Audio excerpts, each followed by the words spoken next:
क्या है बाबू नमा? अरे बाबू, पति और पत्नी में हमेशा पत्नी काहे बढ़न होली? अरे का जाना तन तू बता दा हो बुढ़ऊ दादा। हाँ तू बताओ।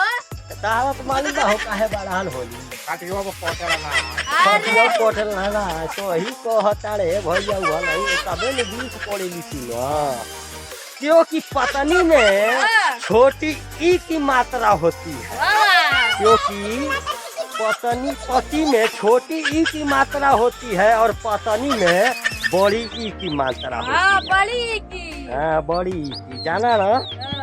इतना ज्ञान कोई नहीं देगा आप लोगों को, इतना ज्ञान आप लोगों को कोई नहीं देगा, वो हमारे सिवा।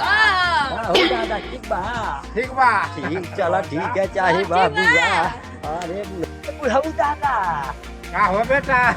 अरे एगो बात बा हे मर्दवा।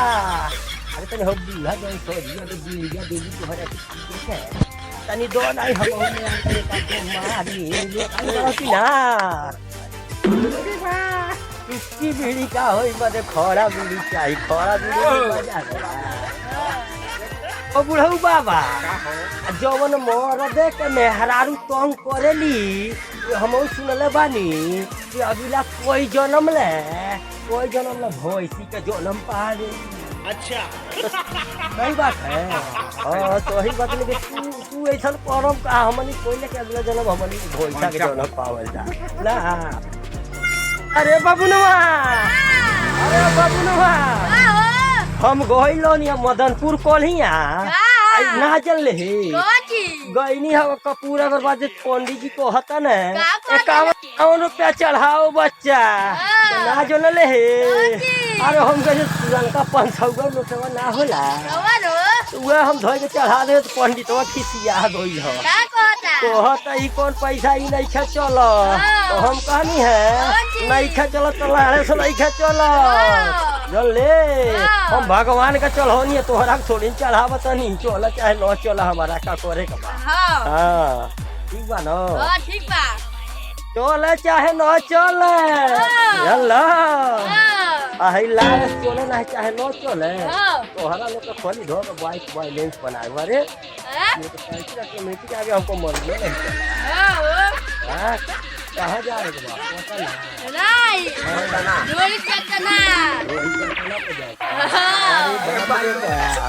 कहा भाई लो देखल है कि लोई कवर सारे कोहताले से धोड़ी चटना जोड़ी चटना का होला लो आवा गेल कारी टकिया लोटे 500 रे सारे 30 टकिया ना चाहिए हमारा के तारो आ गेल कारी का आवता अपना गंगा में।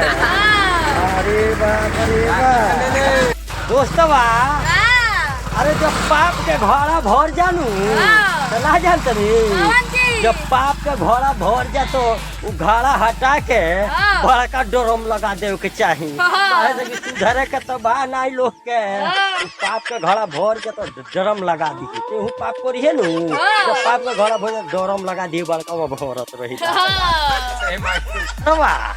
आ कनिया है दुकानिया पर रंग बिरंग को मन आवने लोग कारी आ के हमरा से जन कहता ने कहता ने कि बाबू तुम्हारा बैंक में खाता है का? हम बूझी ना कहनी तो कहनी नहीं बैंक में खाता नहीं, हम घर में खाता। दोस्तवा बड़ा किनारे रहते तेरे हो जाए आपका। अरे ना जानते रे लड़कियां 300 की सैंडल खरीद कर लाती हैं बाजार से, कहती है हम क्या करके आते हैं सैंडल पहन के मार्केट करके आ रही हूँ, पूरा घर में हल्ला करती है। आई सरवा साजी का लवंडा कुल 1000 का दारू अब पी के चुपचाप सूख जाता ना, सो कोनो हल लेना होता। ठीक बा ना? ठीक बा बबुनवा। अरे बड़ा दिन के बाद कोनिया जा जानते रे, बड़ा दिन के बाद कोनिया बैंक में गइल रहनी तो बैंकों में लिखल रहल कृपया अंगूठा लगाकर दीवार पर हाथ मत पोछे, कृपया अंगूठा लगाकर दीवार पर हाथ से न पोछे। भैया हो जे अंगूठा लगावेला ऊ पढ़ल रही तो अंगूठा लगाई का ऊ का जानता दीवार भैया हो, हाँ अरे हाँ तो मोबाइल का जमाना भाई हाँ जे जहे रहता तोहे सटौले रहता हाँ का भाई लोग ये भी दीवाने हवे ठीक बा हाँ, ठीक बा बबू ने बा हाँ तोर कैसन जीव बा ठीक बा अरे जाते जाते है भाई लोग का हालो भाई तो दे विदाई हाँ विदाई हो जाइए अब। आई ना जानता ले कौन जी?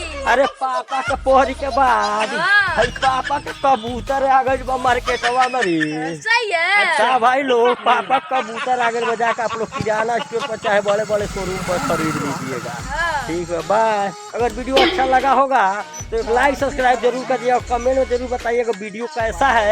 और भैया कोई भी गलत सलत होगा तो वीडियो आप लोग दिल पर मत लीजिए क्योंकि ये वीडियो सिर्फ मनोरंजन के लिए बनाएगा मेरे दोस्तों। जय हिंद, भारत माता की जय। वीडियो सिर्फ मनोरंजन के लिए बनाया गया है। जय हिंद।